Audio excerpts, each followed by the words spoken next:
Before we begin the video, I just want to announce that we now have a public Discord server for the channel. Hopefully here I'll be able to interact with community members more closely and have it be a good place to make some polls, ask for suggestions and just get feedback and more. I would also like to make a huge shout out to my good friend Tank Flatter, who did an amazing job at animating the intro to this video. Thank you very much, Tank, you are always great to work with. And that said, we are on to discussing the world over heaven. The world over heaven is practically undeniably one of the best stands in the game. It has it all. Strong damage, crazy strong passive buffs, a healing move, godlike stun, limb removal, block breaks, and on top of all that, the ability to stop time itself. Now, the world over heaven is also probably one of the most difficult stands to obtain in the game, if not the most difficult, as you need to not only have obtained all the corpse parts that even enable you to complete the obnoxiously long missions to evolve the world into its heaven ascended form, but for some, being OP isn't enough. This video will serve as a guide to those who find themselves losing with the world over heaven, as there may be more strategy than one might think.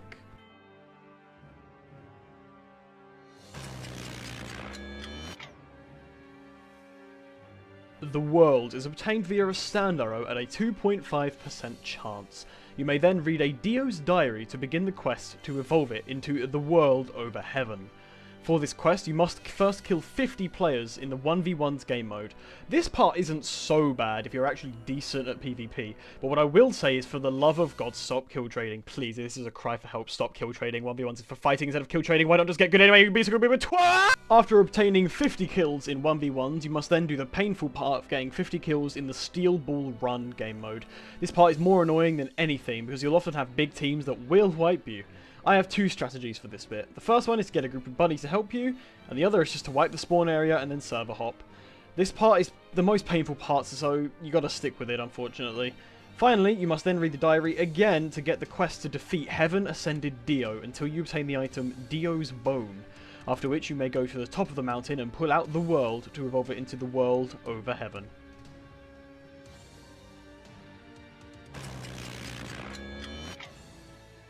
First up, we'll talk about the notorious Time Stop. This ability will freeze everybody who does not have resistance in place for several seconds. It will also freeze any projectiles and cancel most moves.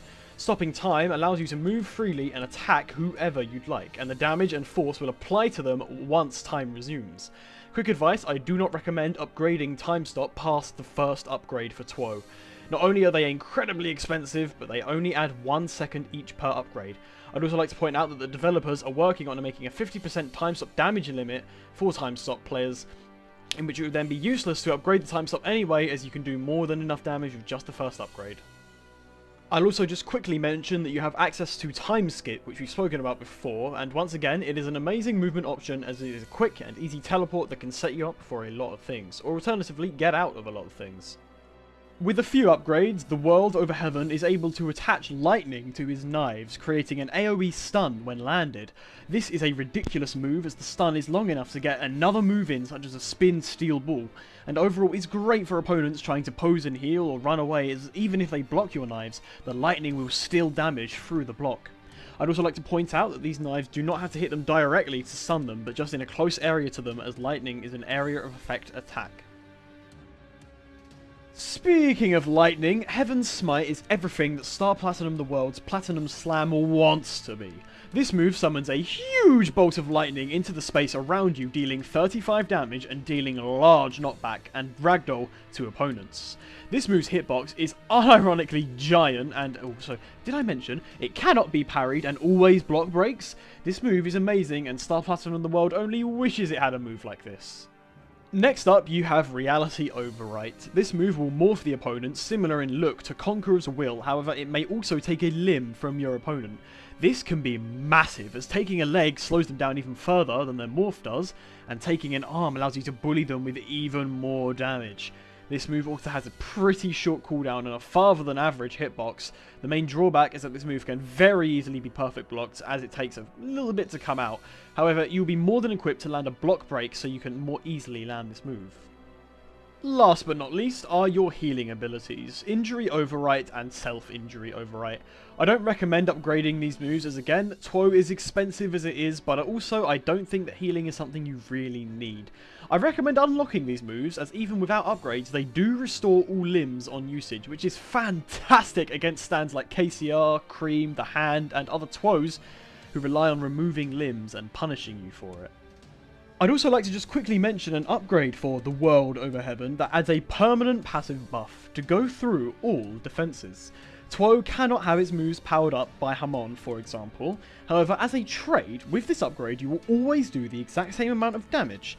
To demonstrate, TWO has a barrage of 1.7 damage per hit on max destructive power. You will always do 1.7 damage per hit even if your opponent is a White Album Boxing or any Hamon user, you will always do the same amount of damage. The only exception to this is if they are missing a left arm, in which your damage will actually increase. This is obviously a very helpful passive and one you should never consider missing out on.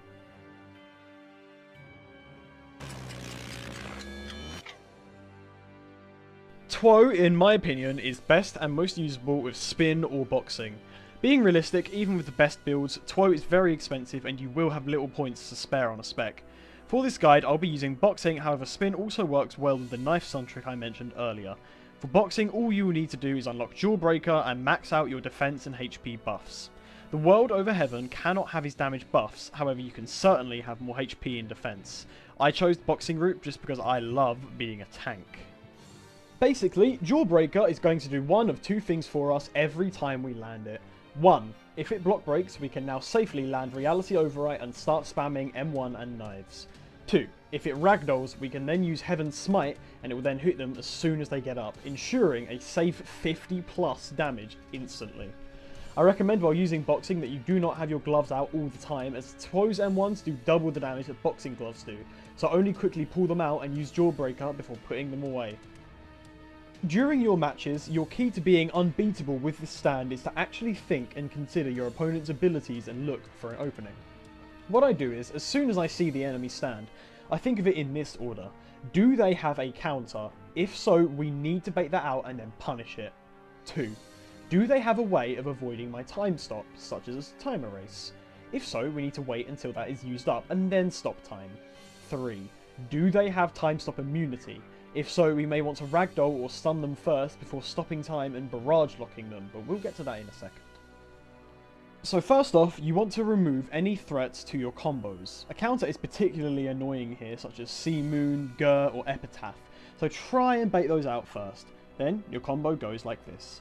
Get a block break, any at all. Throw Knives, Time Skip, Summon Lightning, M1s into Jawbreaker, it doesn't matter. Anything that will get them to block. And then they will have to start blocking eventually because, you know, TWO's Knives, M1s, Jawbreaker, Heaven Smite, they all do a lot of damage together and they are going to have to block eventually. As soon as they are block broken, or alternatively you have any opening at all, land Reality Overwrite, and then immediately do 1 to 3 M1s and throw some more knives. Then do some more M1s. By this point, Jawbreaker is ready. Throw that out. If it ragdolls, you did good damage. If it block breaks, tough for them, because now you can throw out more M1s. It basically is a case of forcing them to eventually block, because you know that you just do so much damage that they can't afford to stay unshielded forever. Of course, the best combo that you have takes a lot of skill. Do you see that button on your keyboard to the right of G and to the left of L? The H button?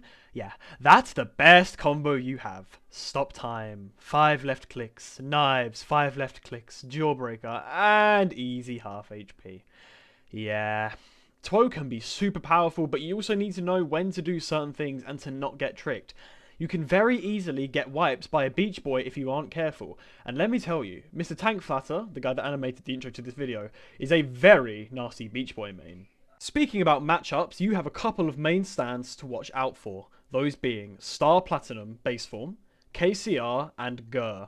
Star Platinum obviously has TS resistance, but paired with boxing, it is incredible at keeping pressure on you, and this can be one of TWO's main struggles, being pressured. If your M1s and Jawbreakers are being cancelled, there is little that you can do against them. My main recommendation is to time skip away and use Smites or Knives to stun them. KCR, particularly with Hamon, does insane damage to you, can box you, has an insane counter, and can of course time erase to avoid your time stop. So the things with KCR, what you obviously want to do is wait until he uses his time erase and then stop time. I've been wanting to talk about Gur since the recent update came out. Gur can no longer hide in a tree when you stop time, it just knocks them off now. This is obviously very great for you, however there is one issue. Return to 0. The strategy is, do not use time stop until they've used up return to 0. For the love of Dio, do not use it. It is a stalemate. They cannot do some of their OP combos because if they use up RTZ, then they can't avoid your time stop. Furthermore, if they try any of that barrage lock scorpion bullshit, then you can bait out a counter and then punish with Jawbreaker, Smite, Knives, the lot. So as long as you play it smart, you can absolutely defeat Gold Experience Requiem with this stand. In fact, if you play it smart enough, you can beat any stand with this stand. All in all, I'm sure all of you expected this video to be me just saying Tuo is OP, and you know what, I hope I delivered on that. There is an element of strategy to using it, although I'm not going to say that it requires a lot of skill. Please comment down below which stand or video you would like to see next. I'd also like to take a quick moment to thank you all for our 500 subscribers. It's crazy that just over a week ago I posted a comment about being at 100 and now I'm at 5 times that. Again, obviously, I won't say I blew up, but I was quite surprised and it made me really happy to see a couple of my videos doing particularly well. So thank you all for your support. Thanks again to Tank Flatter for the awesome animation. It was really fun working with you, and I'd love to do more stuff in the future. And I hope I can speak to many of you on my new Discord server. Thank you all for watching.